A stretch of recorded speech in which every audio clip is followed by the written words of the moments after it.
Giants Himmatnagar Syed દ્વારા free આયુર્વેદિક camp યોજાયો. હિંમતનગરમાં કાંકડોલ road ઉપર આવેલા મહાકાળી મંદિરમાં જાયન્ટ્સ હિંમતનગર સૈયદ દ્વારા હનુમાન જયંતિ નિમિત્તે ફ્રી આયુર્વેદિક નિદાન કેમ્પ યોજાયો, જેમાં 150થી વધારે વ્યક્તિઓએ લાભ લીધો.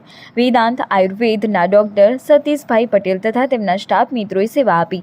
મહાકાળી મંદિરના પ્રમુખ પ્રવીણસિંહ વિહોલ તથા અમૃતભાઈ પટેલ, લક્ષ્મણભાઈ પટેલ, ભરતભાઈ ભટ્ટ, નરેન્દ્રભાઈ રાવલ, કુમુદભાઈ સુથાર વગેરે ટ્રસ્ટીઓએ હાજર રહી સુંદર સાથ સહકાર આપ્યો. જાયન્ટ્સ હિંમતનગર સૈયદના પ્રમુખ સોનલબેન મહેતા, મંત્રી રાજશ્રીબેન ત્રિવેદી તથા પ્રોજેક્ટ ડાયરેક્ટર તરીકે ગીતાબેન ભટ્ટ અને રેખાબેન પટેલે સેવા આપી. આ ઉપરાંત મોટી સંખ્યામાં સૈયદ બહેનો હાજર રહી અને સાથ સહકાર આપ્યો. રિપોર્ટર મોહમ્મદ સફી.